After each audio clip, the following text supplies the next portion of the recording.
Alright, Chandra, I'm here with Rhett again, and we're just going to do some like basic riding. So, when I get on him, I like to cluck and reward him for standing still, and then I just kind of let him hang out for a minute. He usually doesn't want to like take off, but I just like him to hang out for a little bit. So he's nice and relaxed, so I'm going to reward him. So same thing, I'm just going to tap him. And I give him a little grain, and he can eat with this bridle in, or the bit in. So, same like kind of idea. I'm gonna make sure he can flex both ways, and then at that he can go forward.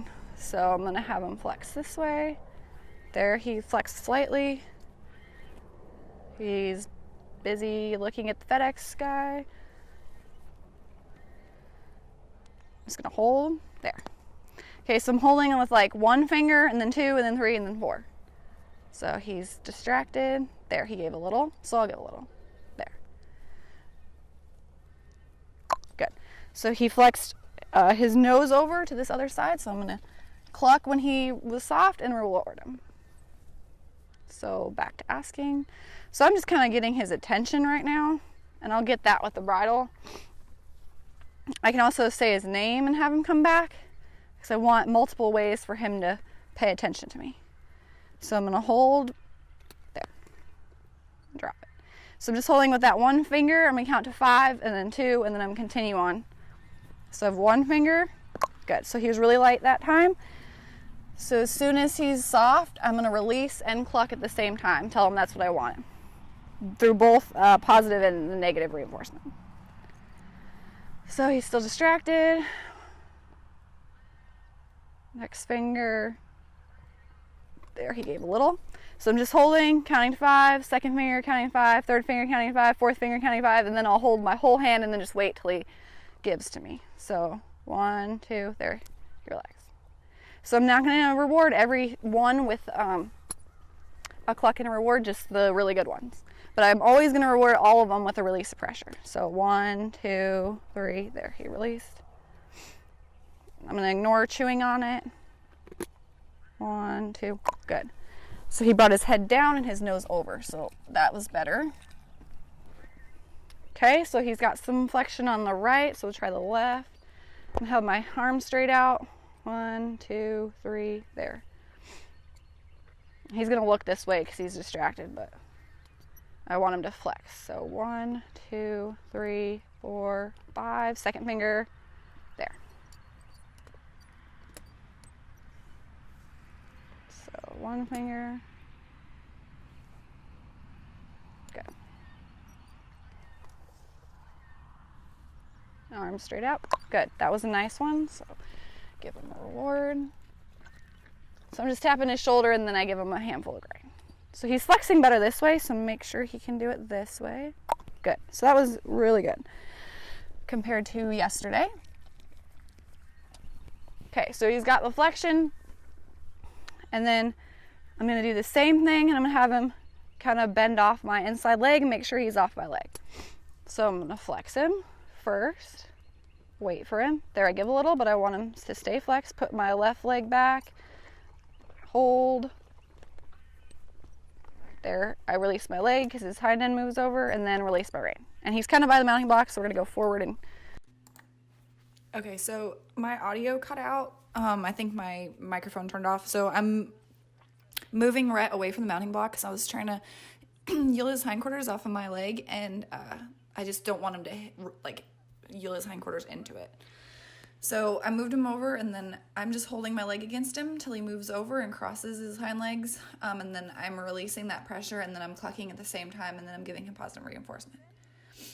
So I'm going to do the same thing on the right side, slide my hand down. I need a little bit of bend first. Then I'm going to slide my leg back, press. There, his hind leg stepped across. My right leg is off. And then I'm going to hold with my hand until he stops his feet and then bends his head. And that's perfect, yielding the hindquarters right there.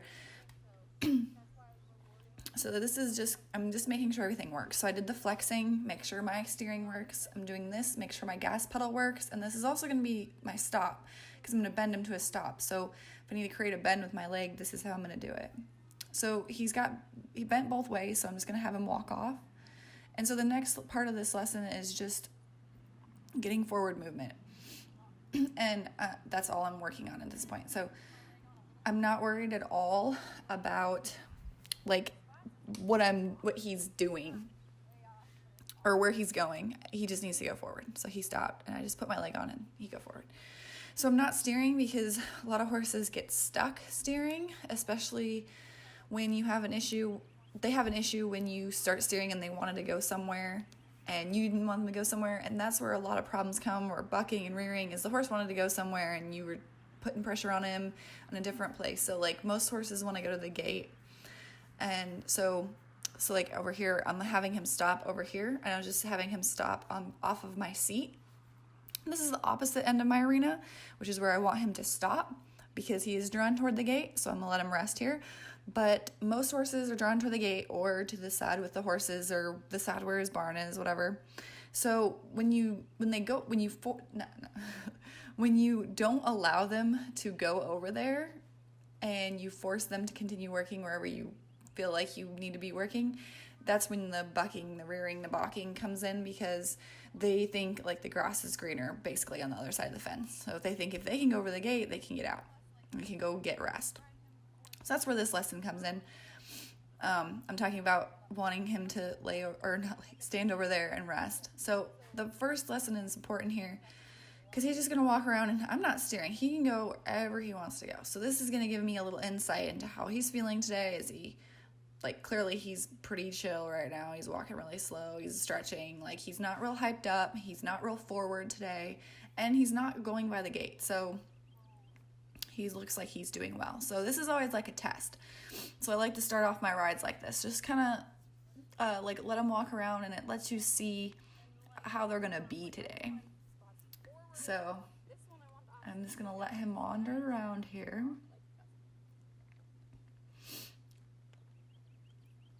And he's kind of cruising all over the place, which is perfect. So a lot, he would come by the gate in the beginning. And then you just kind of make him work a little bit harder there. I'll ask for a trot transition. That's usually how I start, increasing the pressure, is just asking for a faster gait by where they want to be. So I'm bending him to a stop here. So I got my right arm straight out, and I just hold it straight out, and that bends his head and neck and then bends through his body. And then when he steps over, it's the same thing as yielding the hindquarters. I'm going to release my leg if I needed to use my leg. Sometimes if I just do the one rein stop, they'll just bend through their body and I won't have to put my leg on. If there's no bend, I'll add my inside leg, which is inside to the bend. And then once that crossover step comes in the hind legs, I'll release my leg, and then I will keep the bend keep my hand on the rein until he is completely stopped and then has a bend in his neck and gives that pressure, and then I'll let him go, or I'll release. So I let him hang out for a minute before I ask him to go again. So it's important to have breaks for your horse. Lots of people will get on, ride, trot, canter, walk, do all kinds of stuff, and then the only break they get is when you're done. So, they can get really sour really fast doing that. So I know it looks like I'm not doing a whole lot. This is kind of the beginning with him, since he's had spotty training on and off for a while. So I'm just getting all the basics solid, and then that'll get you a lot faster. So bent him to a stop to the right. He did really well there. So he's a more forward horse. He had a lot of anxiety and wanted to just run forward when I got him. So I'm clicking and using positive reinforcement when he gives me a really nice bend to a stop. So the idea of the positive reinforcement is just telling them, yes, this is exactly what I want. Whatever you're doing right now when I click is exactly what I want. So I know it's treats, and a lot of people don't like them for whatever reason, but I'm not bribing him. I'm not getting him to do it just because I'm holding a carrot above his face on a stick. That's not how it works. And the treats are just for the training. So the end progress, goal, there's no treats involved. Occasional just to keep him motivated, but I'm not bribing him to do it, and in the end I don't need the treats, and he'll learn the cues. It speeds it up. It's your gold star for a kid, or it's money for an adult. You wouldn't go to work if you weren't getting paid, and this just helps them get paid. And I feel since I've been using it, they have been so much better. I used just negative reinforcement for so long, and I got good results, but the learning is so much faster and the horses seem so much happier. I don't have any catching problems, or I haven't with the horses I have right now since I've done that. And it makes sense because they're getting something out of it for them versus just like getting out of pressure. So I really like it. So I'm just gonna let him wander on some more. Move on to the trot here. So the walk was really good. So I'm keeping him on a nice long rein. I want him to travel wherever he wants to go. I might have to steer him occasionally. Like I have a rope gate right now. So if he tries to like go over there, but I just kind of pick up a little contact so I have control if I need it, but I'm not pulling on his face and he can cruise wherever he wants. So I just sat down there and he came right back to me and stopped. So I clicked in and give him a reward. So it's probably easier if you had the actual audio because it's more timed up to what I was doing at the time, but I'll try and get it as good as it was. But his trot looked really nice. He got into it. He had his head nice and low. He was moving nice and rhythmic. So I was really happy with that. And he's coming back off of my seat, which is perfect. It's for a nice forward horse. He doesn't look like that right now. So there's a lot of time and effort that went into that. So then once you trot him, you want to make sure he can be good at that first gait. So I'm walking a little bit. Is he still relaxed at a walk? Yes. Okay. Then we can move on to a trot again. So that's going to be a little different for like a lazy horse, like Apollo. He's going to need more like trot. Okay, take a quick break. Okay, trot. And then keep doing that because he needs to keep going. Rhett needs more breaks. A more forward horse would need more breaks. So I'm letting him wander. Really, at this point, the majority of my ride is just on a loose rein. He can go wherever he wants because I'm really working on that gas pedal and the go forward and the bending to a stop and the sitting on my seat. So I'm going to trot off again here. He looks really nice. Just let him cruise around. So I picked up and had him bend this way. So I might be working on a little bit of steering here. I can't remember exactly what I did. Just had a little trip there. So I had asked him to make a transition before he tripped there and I clucked. So I'll go ahead and give him a treat. That was not for tripping. That was just weird timing. So I think what happened was I was sitting down to make that transition and he just tripped. He's a little out of shape. So, but since I marked it with the click, he knows that I am rewarding for what happened before then. So go off at a trot here, sat down, and he came back super nice. So right when he started come back, I clucked, and then all I do is tap the shoulder and I give him the treat, and I just do, so like if he, like I clucked and he stopped and he turns his head to the right really fast, I'll go ahead and go to the left on the left and vice versa. So, it just, you don't want him like kind of telling you where and how to give him the treat. So that's why I do that. So also I don't have any problem with him stopping once I cluck. So he's stopping to get his treat. That's totally fine. Like I understand you can't do that in a show, but when you are ready to go, you're not going to need the treats. Like you're going to be done with that part of your training and you're not going to have to do the clucking. So I was going to talk about how I get him to stop off my seat. So when I get him to stop off my seat, so first at a walk, I'm kind of going with the motion of the horse. So my body's kind of moving, I'm going with him. And then when I want to stop, I'm going to resist that movement, like kind of like not brace, but like flex your abs, like resist with your core and kind of sit back a little bit on your pockets. And I'm going to push my heels down. That's his cue to stop or slow down. So at a walk, I'm going to ask him to stop. And then I'm going to do that first. I'm going to count to about 3, and then I'm going to bend him to a stop. And that just repetition, he's going to learn that that's what happens before he bends to a stop. And then when he does respond just to my seat, he is going to get a reward. So that just makes him want to do that behavior again in the future. So like there, he went and stopped really nice. I think I bend him to a stop there. But he's doing pretty good, so I'll have him go off. I don't think I'm steering him yet. Since I don't have any audio, I kind of forgot what I did. I think we're just going around. I think I'm still working on the forward at the trot.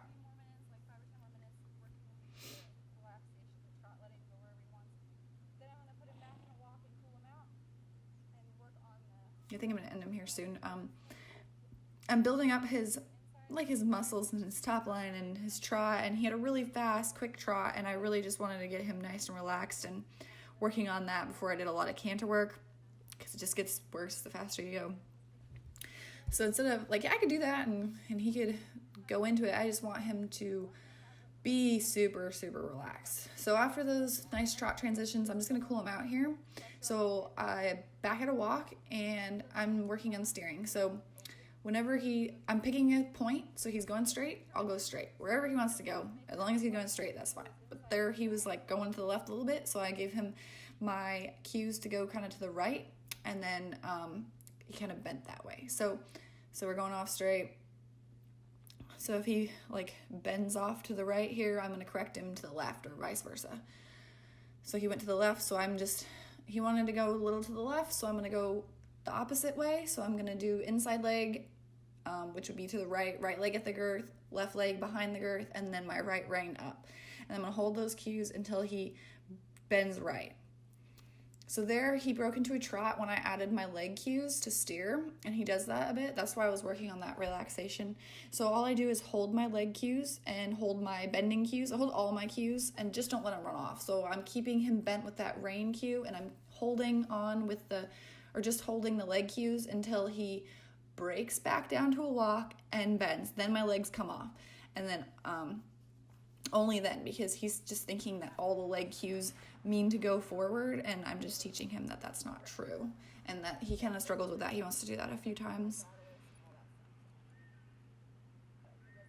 But yeah, I'm just like, my right leg's at the girth. Okay, so he's going the other way. So my left leg's at the girth, right leg's behind the girth, and then my left hand just brings my left rein out to the side, and my right rein is kind of setting up against his neck, doing a little neck rein.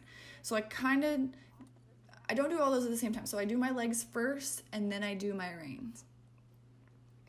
So I'm just working on all the steering, but then eventually we could do like some bridleless riding, because he'll just go off my legs.